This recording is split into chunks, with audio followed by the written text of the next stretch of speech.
আসসালামু আলাইকুম। জানিয়ে দেব এই মুহূর্তে হাতে পাওয়া সর্বশেষ ভয়ঙ্কর কিছু আন্তর্জাতিক আপডেট বাংলা সংবাদ। শুরুতেই থাকছে সংবাদ শিরোনাম।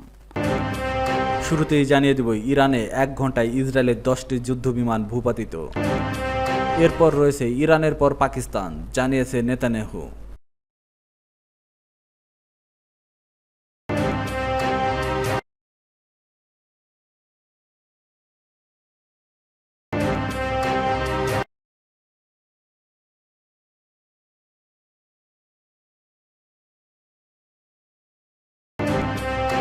এখন শুনছিলেন সংবাদ শিরোনাম, এবার বিস্তারিত।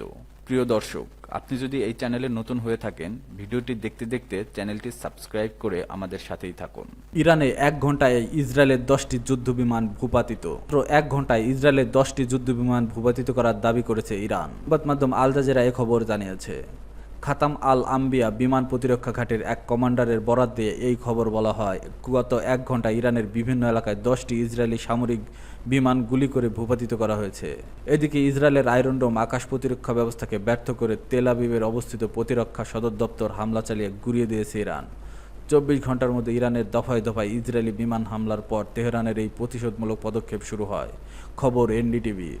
ইসরায়েলের সর্বাধুনিক আকাশ প্রতিরক্ষা ব্যবস্থার নাম আয়রন ডোম। মূলত এটি এমন এক ধরনের ক্ষেপণাস্ত্র ব্যবস্থা যা লক্ষ্যবস্তুতে আঘাত হানার আগেই শত্রুর ক্ষেপণাস্ত্রকে আকাশেই ধ্বংস করতে সক্ষম। বড় ক্ষেপণাস্ত্র তো বটেই, ক্ষুদ্র রকেটও ধ্বংস করে দেয় ইসরায়েলের আয়রন ডোম। ইহুদিদের কাছে তাদের এই আয়রন ডোম জাতীয় নিরাপত্তার গৌরবের প্রতীক। ইসরায়েলের সেই গৌরবকে এবার চূর্ণ করে দিল ইরান। সংবাদ মাধ্যম দ্য টাইমসের যাচাই করা একটি ভিডিওতে দেখা গেছে তেল আবিবের একেবারে কেন্দ্রস্থলে আঘাত হানে ইরানের ক্ষেপণাস্ত্র, যেখানে ইসরায়েলি প্রতিরক্ষা বাহিনীর সদর দপ্তর বেশ কয়েকটি সামরিক স্থাপনা অবস্থিত। এই ভিডিও ছড়িয়ে পড়েছে সামাজিক যোগাযোগ মাধ্যমে। 19 সেকেন্ডের ওই ক্লিপে দেখা যায় ইসরায়েলের আয়রন ডোম একটি ইরানি ক্ষেপণাস্ত্রকে বাধা দেওয়ার চেষ্টা করছে, তবে ক্ষেপণাস্ত্রটি ওই আয়রন ডোম ভেঙে চোখের পলকে প্রতিরক্ষা সদর দপ্তরে আঘাত হানে।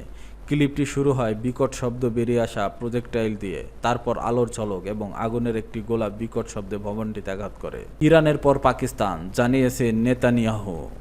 ইরানে ভয়াবহ হামলা চালিয়েছে ইসরায়েল, এর জবাবে পাল্টা হামলা শুরু করেছে ইরানও। মধ্যপ্রাচ্যে ক্রমেই ঘনাচ্ছে উত্তেজনার মেঘ।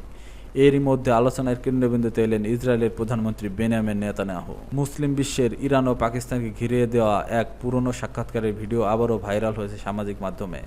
ওই সাক্ষাৎকারে হুঁশিয়ারি উচ্চারণ করে বলেছিল যে ইসলামী মিলিটারাইজেশনকে কেন্দ্র করে ইরান ও পাকিস্তান এই অঞ্চলে অস্থিরতা সৃষ্টি করছে এবং দুটি দেশই থাকতে পারে ইসরায়েলের পরবর্তী টার্গেট। নেতানিয়াহু বলেন, বর্তমান ব্যবস্থার পাকিস্তানকে অত্যন্ত সাবধানে ও দূরদর্শিতার সঙ্গে সিদ্ধান্ত নিতে হবে যে তারা কী পথে বেছে নেবে। তার ভাষায়, এখনই পাকিস্তানের উচিত একটি সুস্পষ্ট ও কৌশলগত সিদ্ধান্ত নেওয়া। তারা কি ইরানের বিশ্বাস ও বন্ধুত্ব বজায় রাখবে নাকি আত্মরক্ষার আলাদা পথ নেবে। সামাজিক যোগাযোগ মাধ্যমে প্রকাশিত সেই সাক্ষাৎকারের ভিডিওটি এর মধ্যে লাখবার দেখা হয়েছে, যা আন্তর্জাতিক অঙ্গনে আলোড়ন সৃষ্টি করছে। অনেকেই বলেছে মধ্যপ্রাচ্যে যে অস্থিরতা শুরু হয়েছে তা আরও বিস্তার হতে পারে এবং সুদূর প্রসারী পরিণত হতে পারে।